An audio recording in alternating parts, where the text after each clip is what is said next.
Most people assume Buddhism is atheist, that it looked at the idea of God and said, no, that's not what happened. What actually happened is stranger than that, and more honest. The Buddha was asked directly more than once, does God exist? Did something create this universe? Is there a power above all things? And he went quiet, not because he didn't have a view, but because he had looked at that question very carefully and saw what it does to the mind that holds it too long. It doesn't bring peace, it brings camps. It brings certainty where there should be searching.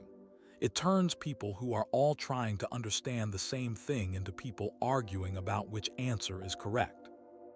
He had a word for questions like this: asintaya, things not to be obsessively speculated about because doing so, he said, leads to madness or great frustration. That's not a metaphor.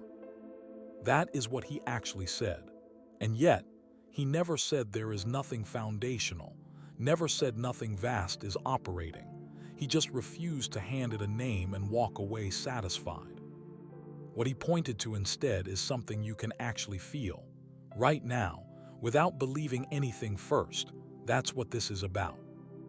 There is a moment, maybe you've had it, when you're standing in the middle of an ordinary afternoon and something goes very quiet. Not silence exactly. The refrigerator is still humming. A door somewhere opens and closes. A dog barks once, then stops. But inside that ordinary sound, something pauses.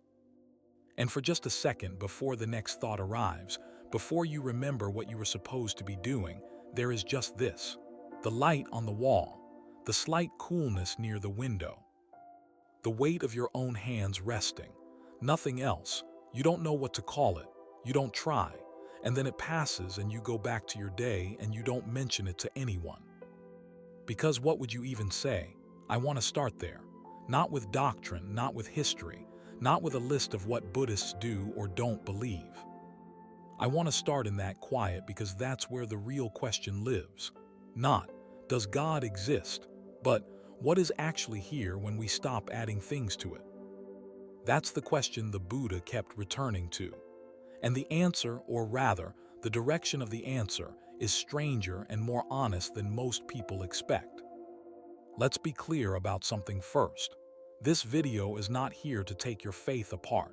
It's not here to convince you of anything.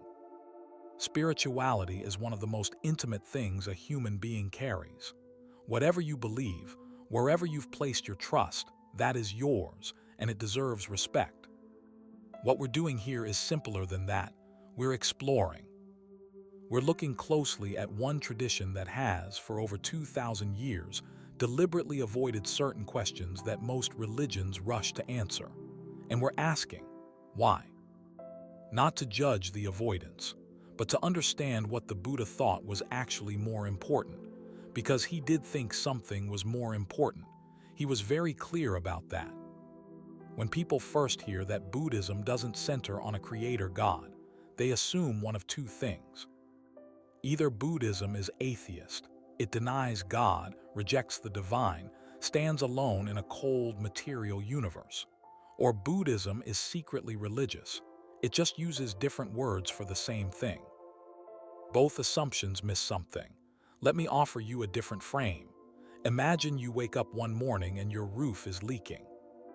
Water is coming through the ceiling, dripping onto the floor, spreading in a slow, dark stain across the wood. You have two options. You can sit down and wonder, who built this house? What were their intentions? Did they know this would happen? Was it designed this way, or was it a mistake? Is there a reason the water is falling exactly here? Or you can find a bucket. You can find the source of the leak. You can start there. The Buddha chose the bucket, not because the other questions don't matter, not because they're unintelligent, but because a man is getting wet, and the water doesn't wait for philosophy to finish.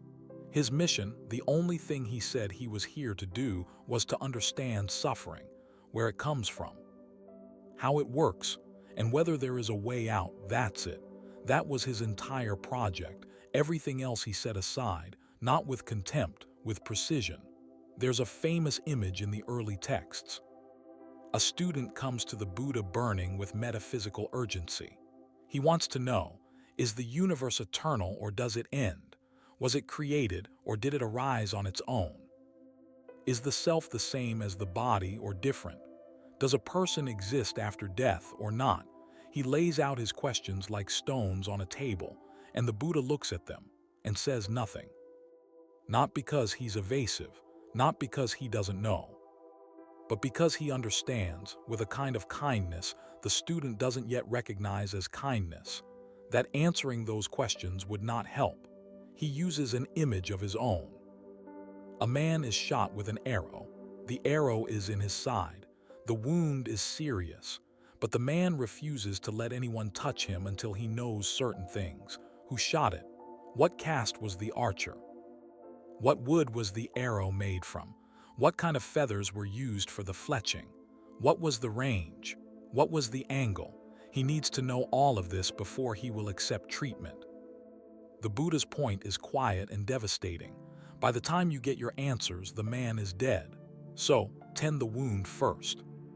He called the unanswerable questions undetermined, not unknowable in the sense of hidden treasure waiting to be found, but undetermined in the sense that they cannot be settled by the instruments available to us. The mind that asks who created the universe is the same mind shaped by the universe it's trying to examine. It's like trying to see your own eyes directly, without a mirror, without any surface. You can reason toward an answer. You can feel certain, but the certainty itself becomes another object of faith, not of seeing. And the Buddha was interested, above all else, in seeing. Now here is the part that surprises people. Buddhism does not say there is no God. It does not wave that flag. It does not plant that stake. What it says is closer to this. The question of a creator God is not a question that practice can answer, and it's not a question that needs to be answered for you to become free. There's a difference, and the difference matters. Because what gets called God in many traditions, the idea of something vast, perfect, foundational, operating beneath and through all things, that idea in some form, is not foreign to the Buddhist world. It just doesn't wear the same face.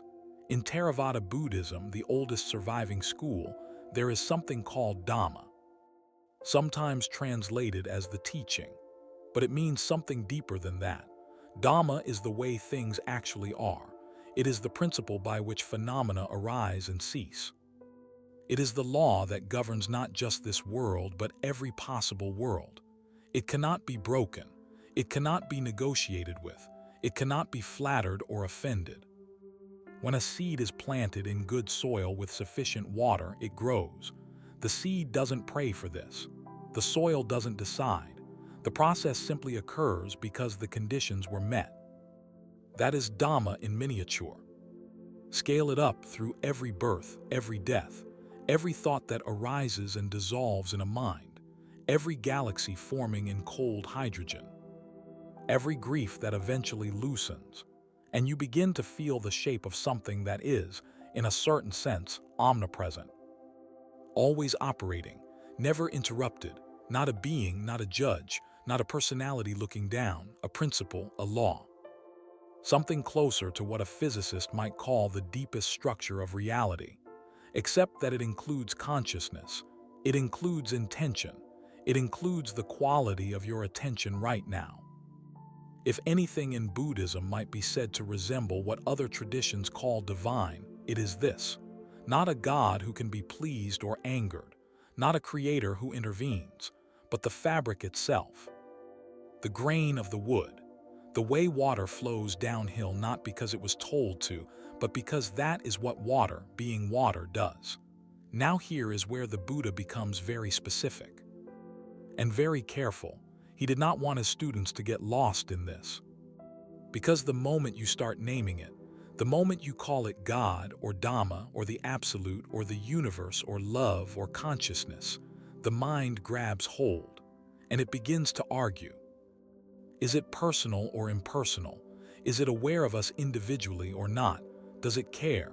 Can we speak to it? Does it respond? And now you are no longer walking the path. You are building a philosophy about the path. You are the man with the arrow asking about the archer. The Buddha called certain questions asintya, things not to be speculated about. He listed them specifically: the precise workings of karma across lifetimes, the range of a Buddha's perceptual ability, the origin of the universe, the nature of the deepest meditative states. He didn't say, "These have no answer." He said, "Thinking about these things too hard will drive you crazy." His actual word in several translations is, "To speculate obsessively on these matters leads to madness or great frustration, because the mind was not built to hold them." The eye can see across a field. It cannot see the curvature of the earth by standing in one place. It doesn't mean the curvature isn't there. It means this particular instrument has limits. And wisdom includes knowing the limits of your instruments. So where does that leave us? If God is not a creator being to be appealed to, but perhaps something closer to the operating principle of all things, and if that principle is, by its nature, beyond the reach of speculation, then what are we supposed to do?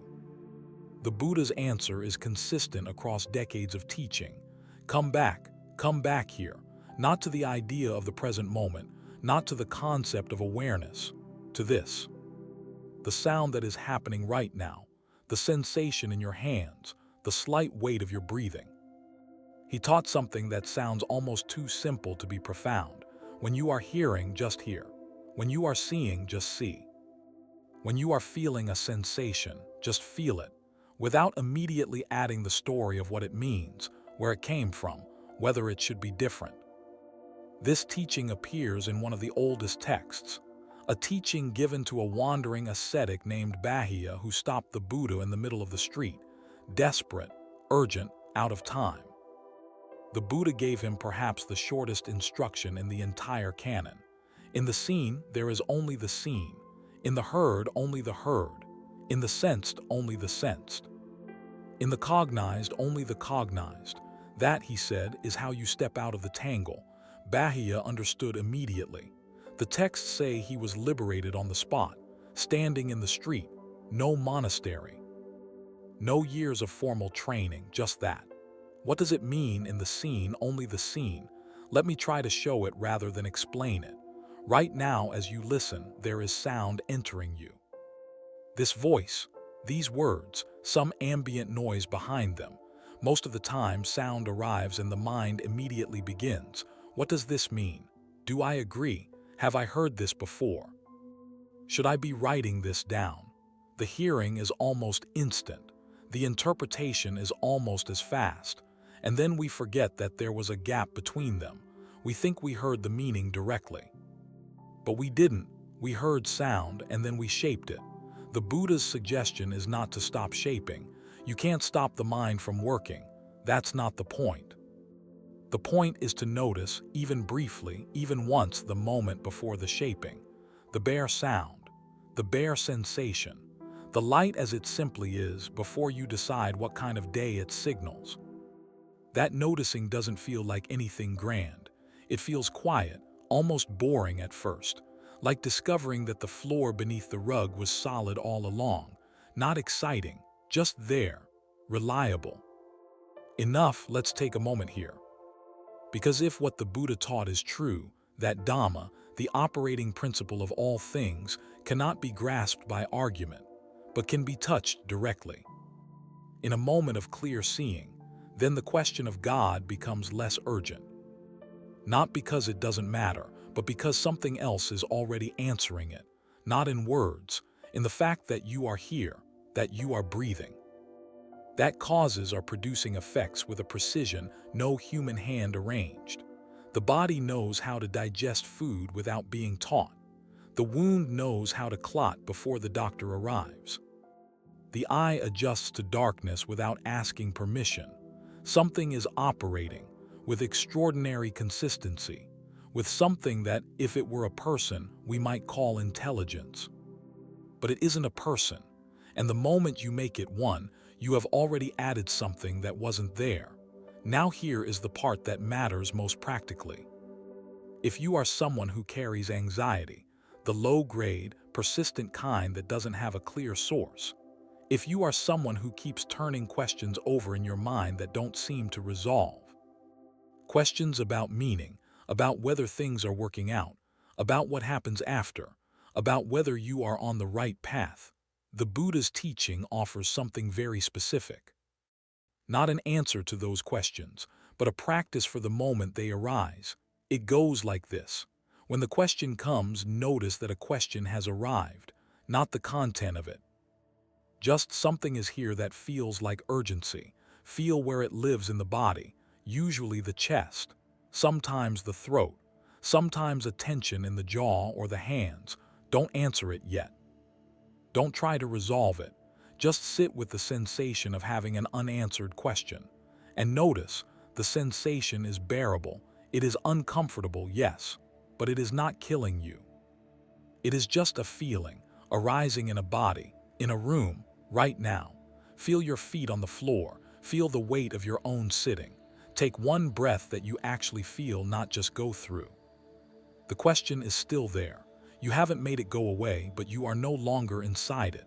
You are looking at it from slightly outside. That gap, tiny as it is the beginning of freedom the Buddha was talking about, not the resolution of the question. The ability to hold it without being consumed. That is the practical thing. That is the medicine for right now.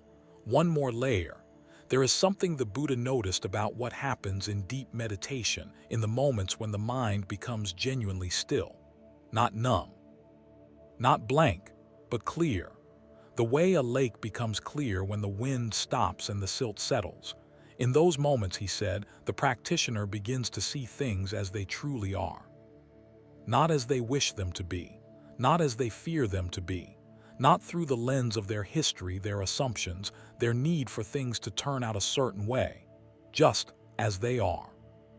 And what is seen in that seeing? That everything is arising, that everything is passing, that no experience, not one, holds still long enough to grasp. That what we call self is more like weather than like stone, and that this constant arising and passing is not a problem. It is not something gone wrong. It is what phenomena do. It is their nature. It is Dhamma. And in seeing that clearly, something relaxes, not because the world becomes safe, not because suffering ends in that moment, but because the battle against impermanence, that exhausting, lifelong argument with the way things are, goes quiet, just briefly, just for a moment. But in that moment, you know something. Not as information, not as belief, as recognition, as if you had always known it and simply needed the stillness to remember. So, why don't Buddhists believe in God? The honest answer, it's the wrong question, not because the Buddha dodged it, but because he looked at it very carefully and concluded, this particular question in the hands of the human mind generates more heat than light. It creates camps. It creates certainty where there should be investigation. It turns fellow seekers into opponents. And more than that, it pulls the attention outward into abstraction when the most important thing is happening right here, in the body, in the breath, in the quality of attention you're bringing to this moment and the next one. If something vast and perfect and foundational is operating, and the evidence suggests something is, then you don't need to name it correctly to be touched by it. You just need to stop adding noise. Stop insisting on the story, stop constructing the explanation, and let what is actually here be what it is. The light on the wall, the sound outside, the weight of your hands at rest, nothing added. Just that, which was always already enough. Sometimes one part of this stays with you even after everything else fades. If something here remained, you already know which part it was. I'll see you in the next one.